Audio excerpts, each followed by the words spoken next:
Hello there, Alaskans, wherever you are. Welcome to the Must Read Alaska Show. Coming to you from somewhere in Alaska. This is the place where we talk about, you guessed it, Alaska.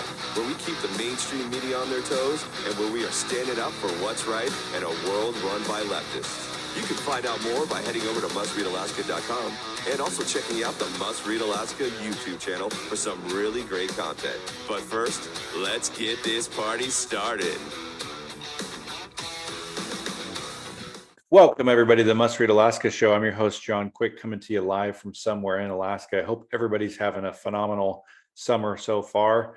I hope that it's sunny and warm all summer long. Man, we had a lot of snow this summer, so hopefully it makes up for it over these summer months. I know that my family and I are excited. We're going to do some RV tripping around the state, and I hope everybody out there listening has their little slice of heaven this summer in Alaska. But without further ado, we had the mayor of the Mat-Su Borough. She's a frequent guest on the show. She's been on a couple times, and I think our guests really like what you're doing up there, Mayor, and we really appreciate you coming back on the show. So welcome to the Must Read Alaska Show. Oh, thank you. It's always a pleasure to talk to you, and always a pleasure to talk about what great things are going on in the borough. And we love where we live, and we are always excited to see what kind of new things are going on. So, yeah, I look forward to our chat today. Well, that's awesome. So, Mayor, I'd love to hear about, our folks, our listeners, watchers, and readers. They love this thing that you help put on, called the School of Government. Talk to us about how that's been going. Are you guys meeting in the summer? Give us the details for folks that maybe have heard of it or never come, or maybe have never heard of it at all in the first place.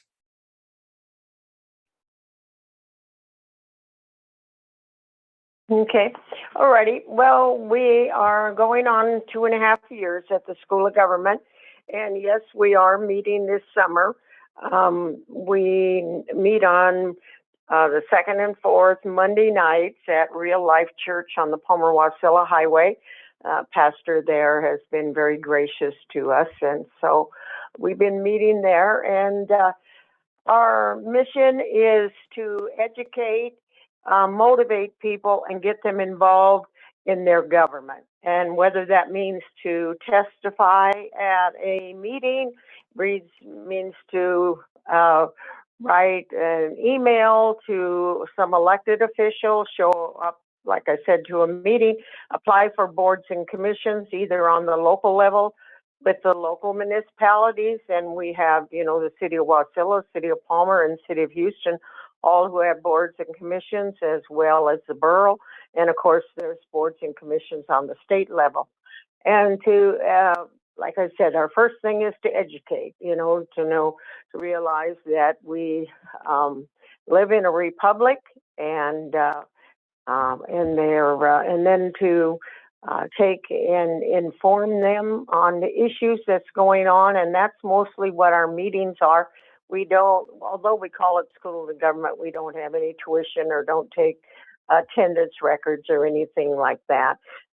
People are welcome to come and go. We text people, and we do have a Facebook page, and that's how we get in touch with the people. And we currently have some members of both the city of Palmer and the Planning Commission in Wasilla, and the school board here, as well as the assembly. And we've encouraged people on the state level also. So that's pretty much what the School of Government is.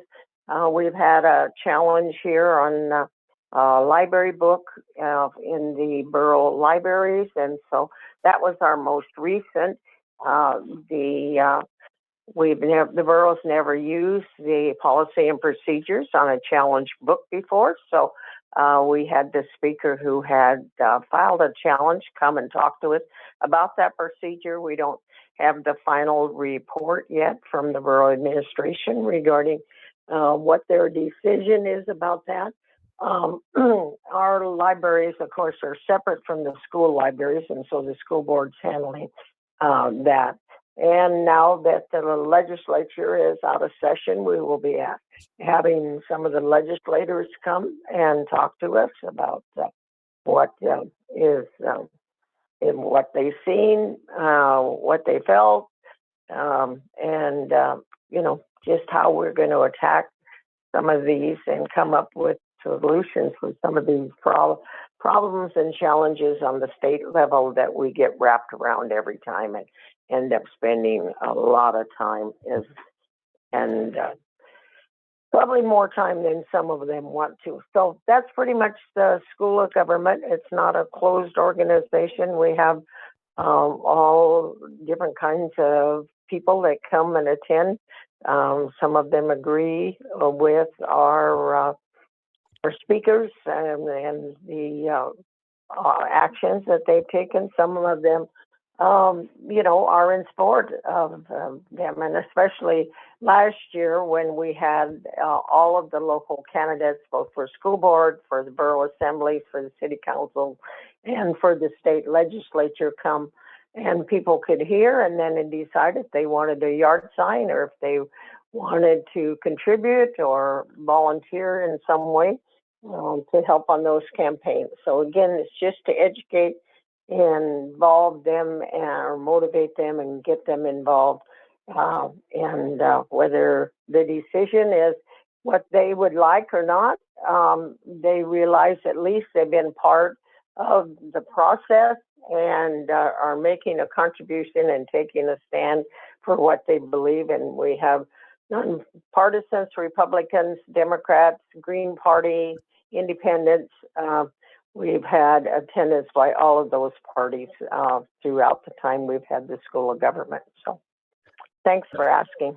That's pretty cool. So for folks listening, this is a really great picture on how folks can learn about government, how it works, how it operates, ask questions, listen to answers.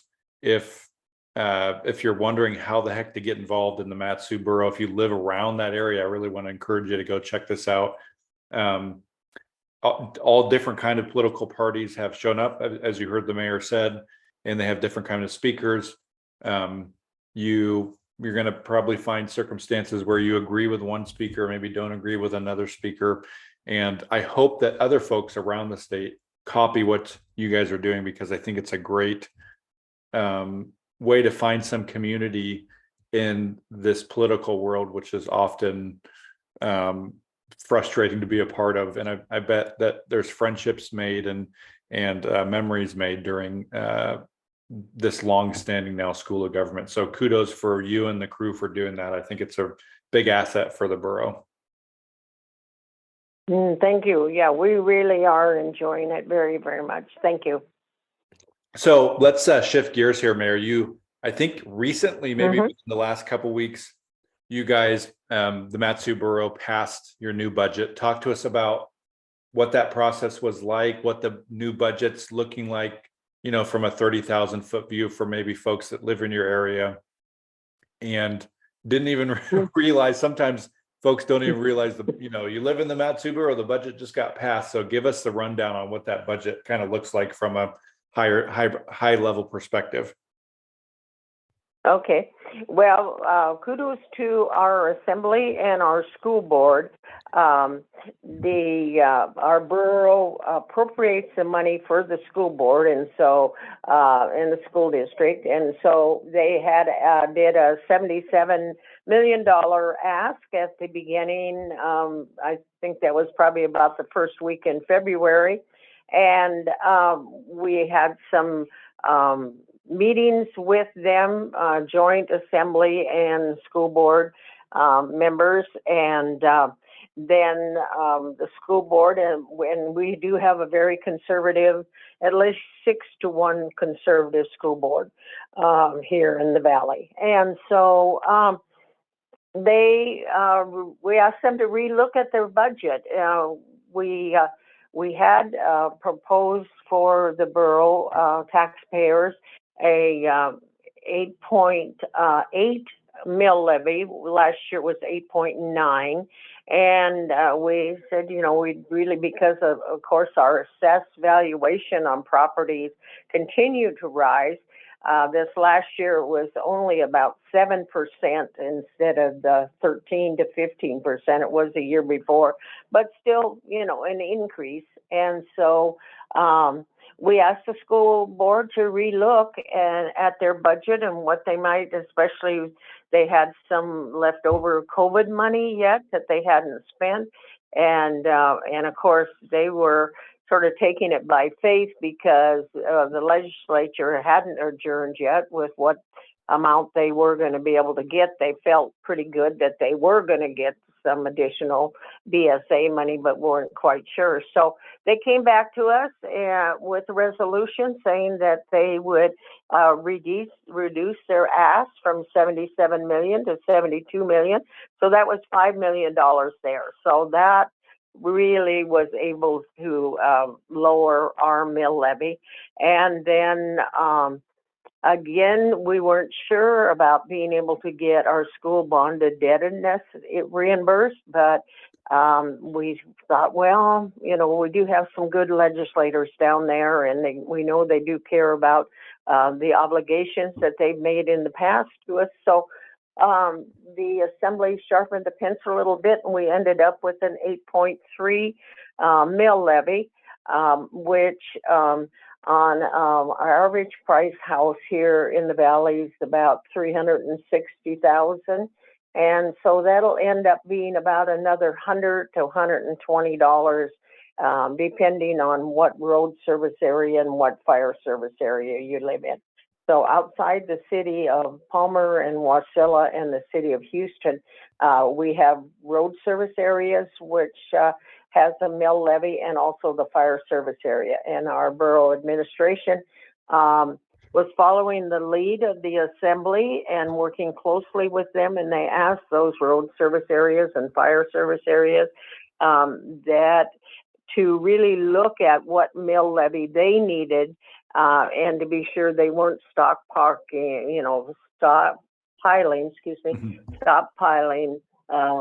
monies for some future event that may or may not happen.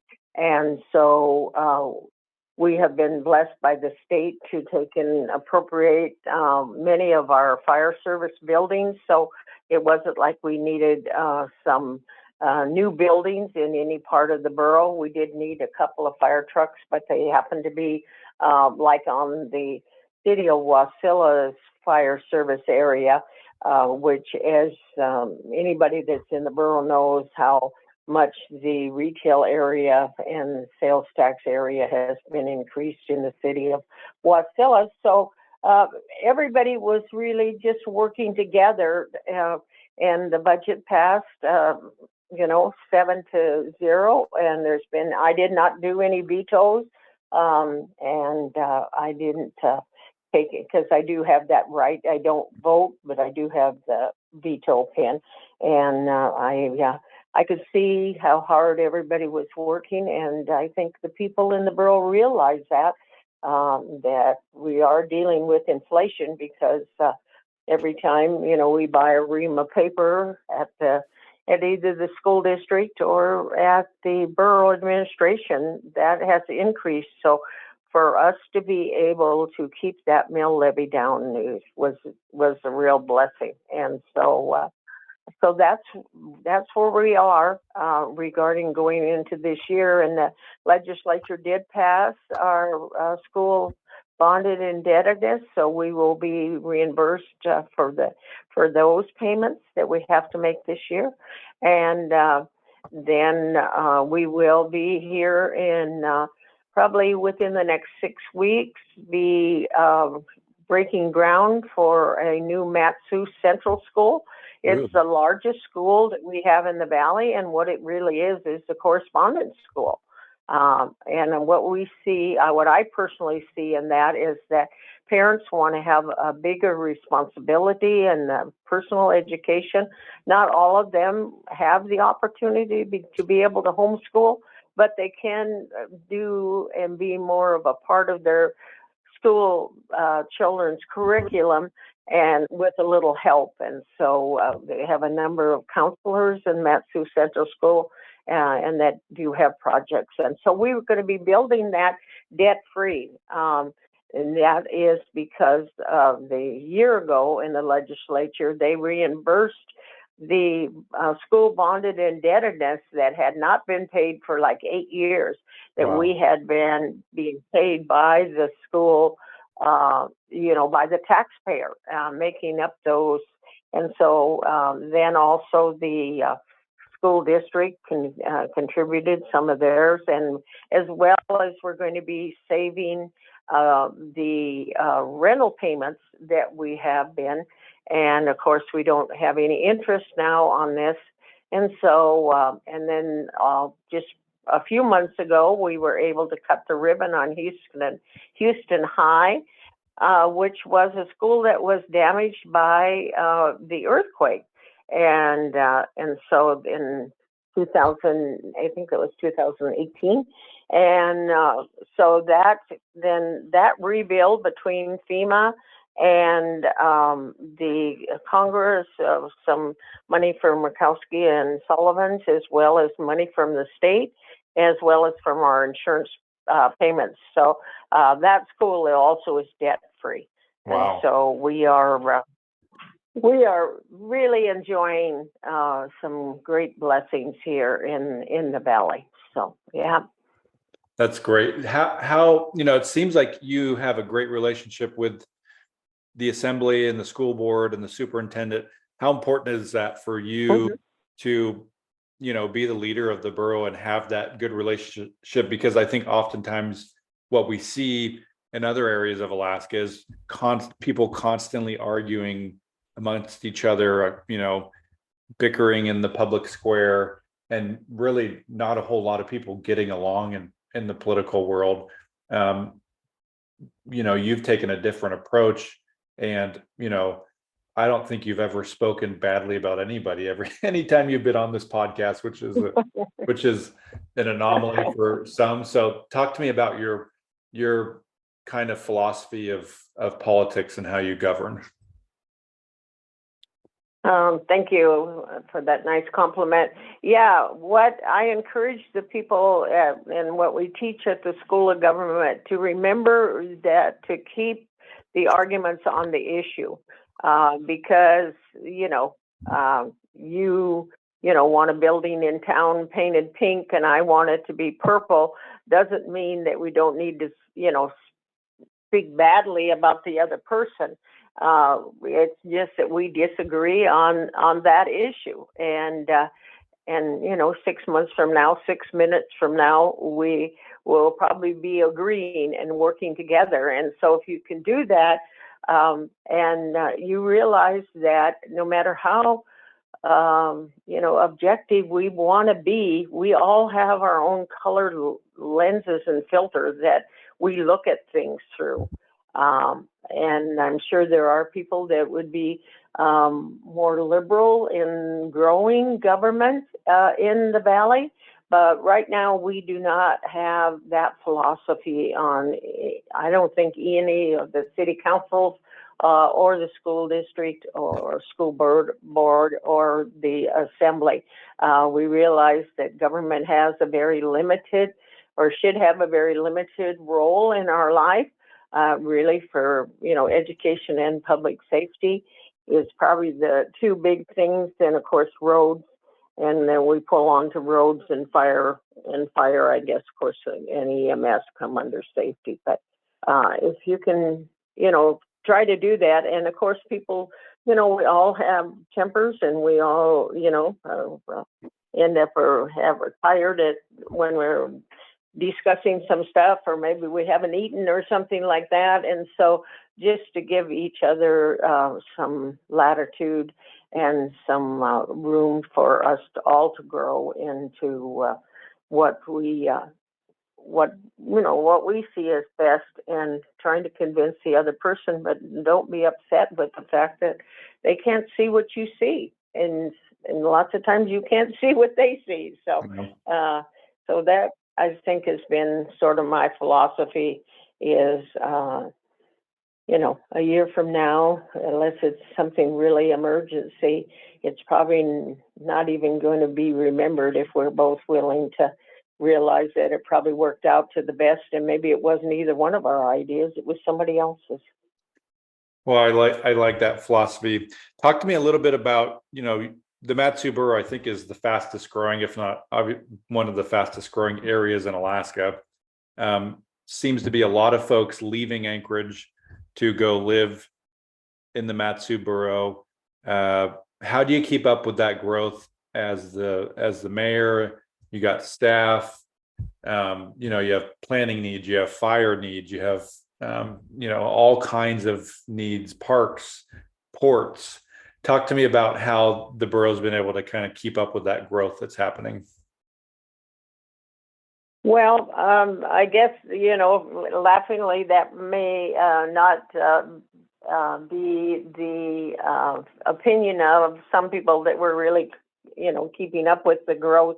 Our population has grown by about 25%, and the fastest growing portion of that, 14% of that, is the seniors, and so that's interesting because they do want to stay in their house, and they do probably lots of times want to downsize, and we have a very limited amount of houses available for sale.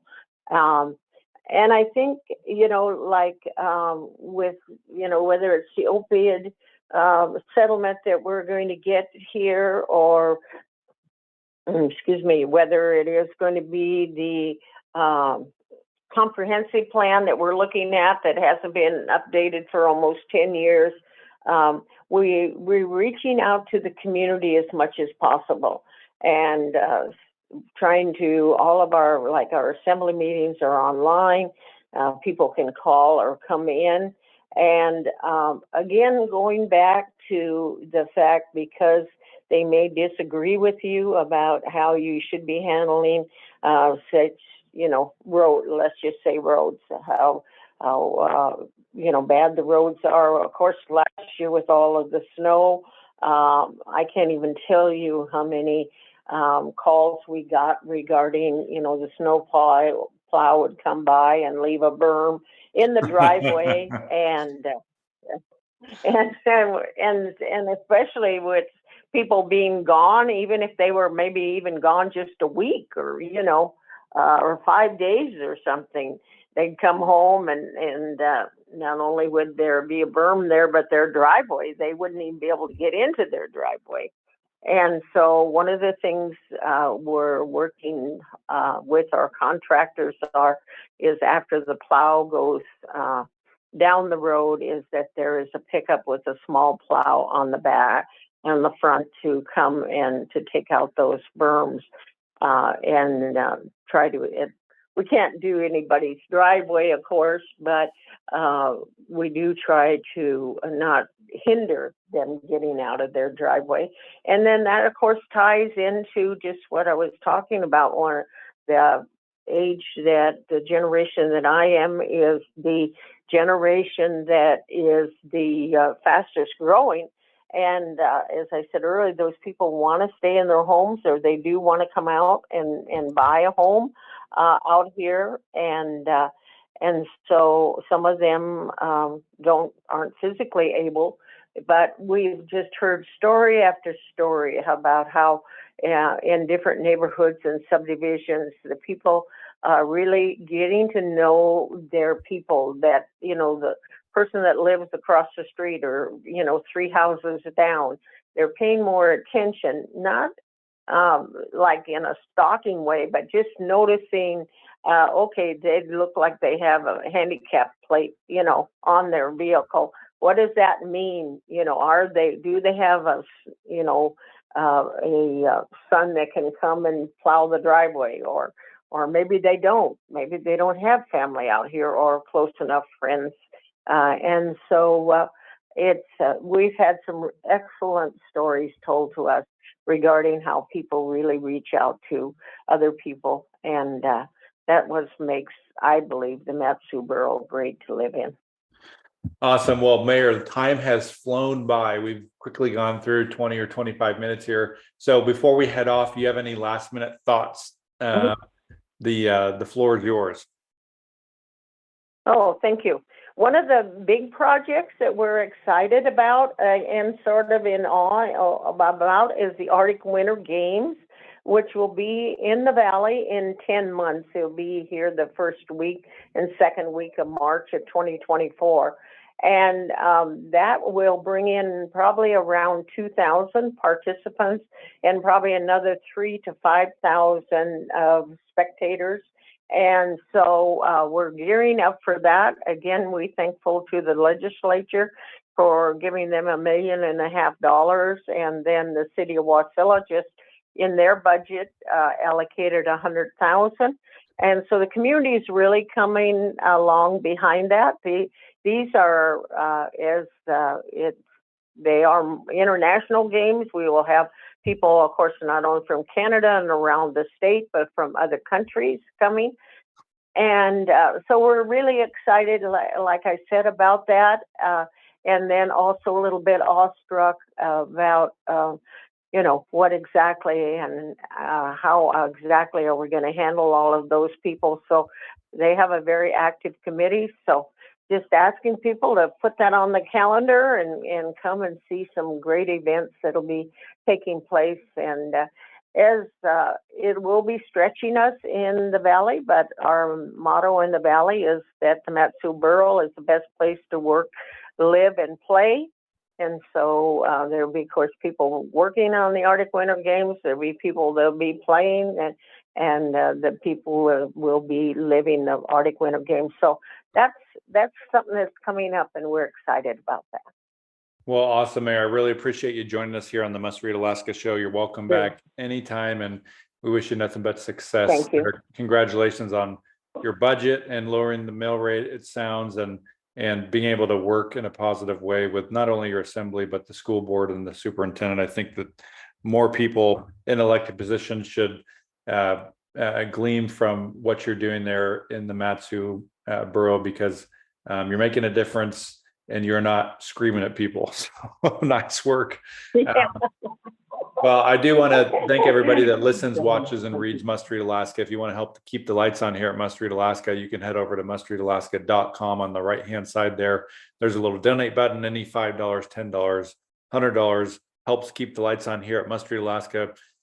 We are not funded by some dark web nonprofit conglomerate. We're just funded by everyday folks in Alaska and outside of Alaska that care about conservative news. So until next time, I'm John Quick from somewhere in Alaska. Thanks, Mayor.